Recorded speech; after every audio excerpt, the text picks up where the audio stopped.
يا ابني انا ما ينفعش امضيك على قايمه ولا على ايصال، لا ده انت واخد بنتي، انا اللي هطلبه منك بس ان انت تشيلها في نن عينك من جوه وتحافظ عليها وتاخد بالك منها. عجبتني بنوته زي القمر، رحت اخطبها من ابوها، لقيتهم ناس طيبين ومحترمين، واهلها ووالدتها وكله ناس تعرف الاصول وناس محترمه جدا. مشيت في الموضوع واتخطبنا وجينا عند موضوع القايمه، طلبت من حمايه ان هو يعمل قايمه او يمضيني على ايصال او اي حاجه من معروفه ومن اللي بنسمع عنها. انا اللي هطلبه منك بس ان انت تشيلها في نن عينك من جوه وتحافظ عليها وتاخد بالك منها وتبقى انت سند وظهر ليها، انا مش عايز منك اكتر من كده.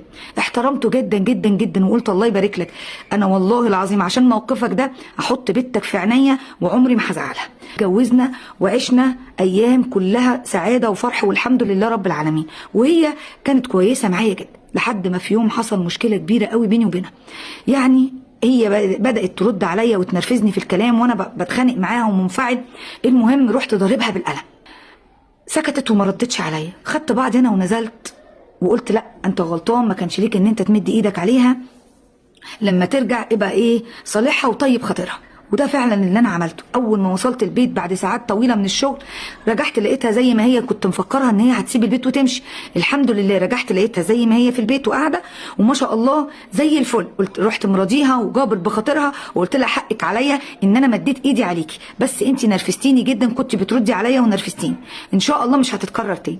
وسامحتني وقعدنا وهزرنا وضحكنا ومفيش اي حاجه. بعد 3 شهور اتفاجئ ان انا معمول لي قضيه بالضرب، وان هي نزلت، انا ساعه القلم ما ضربتها كان القلم نزل على عينيها فاثر على عينيها وعينيها ورمت. رجعت من شغلي وصالحتها، كانت الامور ماشيه زي الفل مفيش اي حاجه. بعد 3 شهور فوجئت ان انا معمول لي قضيه ومحكوم عليا فيها ب3 شهور سجن. بقيت اقول ايه القضيه دي؟ رحت لقيت ان هي كانت اليوم ده نزلت راحت عملت فيا محضر وجابت محامي، والمحامي مشالها في القضيه لحد ما جاب لها الحكم عليا ب3 شهور سجن.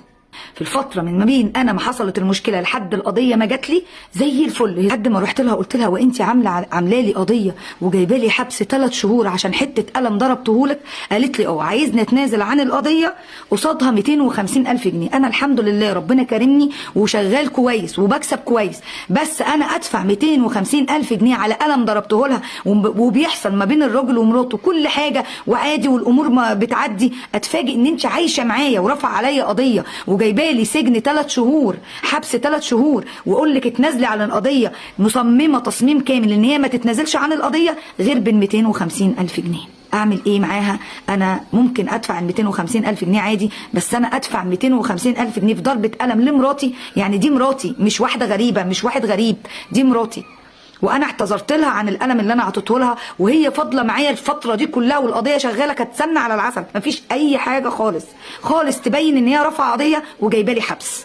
انا مش عارف اديها ال 250,000 جنيه وما اعملهاش تاني ومعيش معاها تاني، ولا عشان انا مش هينفع اتحبس ال3 شهور، انا سمعتي وشغلي واكل عيشي ودنيتي واهلي مش هينفع.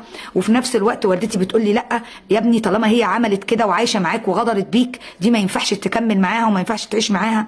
وانا بقول يعني اخرب بيتي، وهي يعني الراجل يا عيني متشتت، يعني هو مش عارف يخرب بيته ولا يكمل معاها ولا يعمل ايه. اولا انت طبعا غلطان في القلم اللي نزل على وشها، انا يعني ما بديش الحق ان اي زوج يضرب زوجته يعني بسهوله كده، يعني هي الزوجه ما تتضربش بسهوله كده لان هي بني ادمه. انت عندك كذا وسيله في العقاب ليها، او مثلا يعني لو انت مثلا ضربتها غصب عنك فكانت المفروض تسامحك، دي كانت اول مره يعني ما فيهاش حاجه، كان ممكن تسامحك وتحذرك مثلا ان انت لا ما تمدش ايدك عليا تاني، معلش انا ما اسمحلكش ان انت تمد ايدك عليا تاني. وانت برضو ما ينفعش تردي عليه رد يكون قوي وقت عصبيه، وقت زعل، وقت نرفزه، ان انت تردي عليه رد تخليه يوصل لمد الايد عليكي، يخليه ان هو يوصل لمد الايد. هو احيانا البني ادم ما بيحسش وما بديش تصريح معلش يعني ان واحد يمد ايده على مراته، انا ما بقولش كده، بس بقول احيانا البني ادم ما بيبقاش حاسس هو بيعمل ايه. وبعدين انت رضاكي وتراضيتي، اتاسف لك وقبلتي الاسف، جبر بخاطرك وقال لك انا اسف ومش هتتكرر تاني، وانت مشيتي الموضوع، كنت عرفتيه لا انا مش مسامحه، انا مش راضيه، انا عملت كذا، انا عملت كذا. ذلك ان انت عايشه معاه بتاكلي وبتشربي في بيت واحد وزوجته، انت زوجته، ستر وغطى عليه وهو ستر وغطى عليكي، يكتشف ان هو هيتحبس 3 شهور سجن، 3 شهور عشان خاطر قلم ضربهولك. يعني الموقف كان ممكن يتلمم احسن من كده بكتير جدا. يعني كان ممكن ما تعمليش العداوه دي قوي عشان خاطر قلم. انت من حقك، وما بقولكيش ان انت مصرح ان انت تتضربي خالص، دي حاجه غير مستحبه نهائي. بس ما ينفعش يعني انت لقيتيه مثلا وقت صعب وعصبيه وممكن يفلت اعصابه منه، كان ممكن تعملي رد فعل تاني خالص والدنيا كانت هتمشي، او تلومي عليه، غير ان انت ترفعي عليه قضيه وانت عايشه معاه في بيت واحد. هي دلوقتي مصممه ان انا مش هتنازل عن القضيه غير بال 250 الف جنيه، وهو مش عارف، بيقول لي ادفع 250 الف جنيه في حته قلم. الراجل برضو صعبان عليه نفسه، وصعبان عليه ان دي زوجته ومراته وستر وغطى عليه وعملت معاه كده. فربنا يهديكم. قبل ما تاخدوا خطوه، قبل ما تاخدوا خطوه، عايزه تاخدي حقك خدي حقك، ما بقولكيش ما تاخديش حقك، بس ده زوجك، يعني كان ممكن ده زوجك كان ممكن تعدي الغلطه، وكانت ممكن الدنيا تمشي بقعدته مع والدك، بقعدته مع عمه، مع ابوه، مع حد كان كبير عنده، ان هو لا ما يتمدش ايده عليكي تاني. لكن حته قضيه وانت عايشه معاه مش حاجه سهله عليه برضو، الله يكون في عونه. وانت برضو يعني المسامح كريم، والله يهديكي ويصلح حالك ويهديه ويصلح حاله ويوفقكم ان شاء الله في الخير. هنستنى تعليقاتكم، لان الراجل مستني التعليقات، هو مش عارف يعمل ايه، فمستني منكم رايكم. احنا كلنا هنا ايد واحده، ربنا يا رب يقدرنا على كلنا على فعل الخير. استنوني في الحلقه الجايه.